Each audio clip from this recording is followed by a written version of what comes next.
Fala, é o Eric, esse é bem-vindos a mais um vídeo. Bom galera, dessa vez eu tô trazendo aqui pro canal uma análise bem pequenininha de como é melhor, se é melhor no meu tablet ou no celular, né? No celular vocês estão vendo agora, aqui ó, vocês estão vendo, ele é muito mais rápido que o meu tablet na hora de abrir o Minecraft. Não, porque tem que sair pra dentro. Mas aqui nessa parte do play, ele já aparece bem rapidinho. Aqui também já aparece rapidinho, mas demora muito tempo. Mas vamos para a parte ele não dá pra criar o mundo infinito, mano. Olha essa merda, trava demais, mano. Olha essa merda, velho. É muito bosta, mano. Mas dá pra você botar bloco certinho, tudo certinho. É lógico que tem que... É muito bosta. Eu tô deslizando o dedo, ele clica no botão, mano, de pegar o item. É uma merda no meu celular, mano. É uma merda. Tô vendo ligado aqui porque eu tô com muito calor.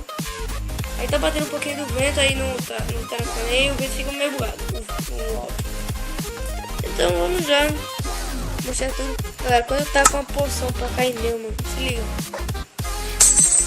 Trava, tipo na hora.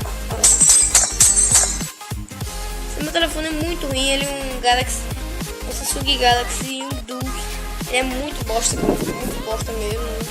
Mas eu uso ele pra gravar uns tempinhos aí. Quando eu estou sem meu tablet, né? Quando eu estou com algum problema, eu uso ele, eu gravo nele e envio pro meu tablet, eu posto no meu tablet. Então, né, esse foi o vídeo pelo meu celular, então fiquem com... Pera, mas primeiro vamos... Fiquem com o vídeo do meu tablet. Falou, fica o vídeo do meu tablet.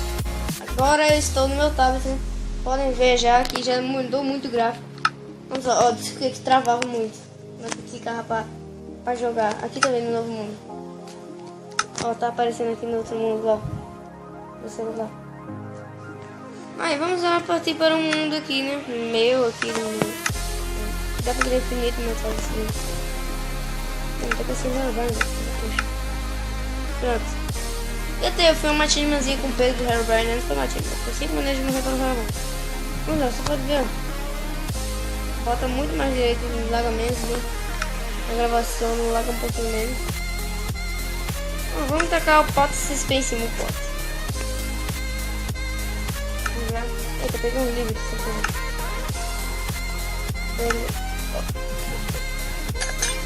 Não trava. Sabe um pouquinho porque tá gravando. E esse foi o vídeo do meu tablet. Não foi. Não foi assim. Então esse foi o vídeo do meu tablet. Então, valeu, falou, tchau. Like se gostou do vídeo e é nóis. Falou!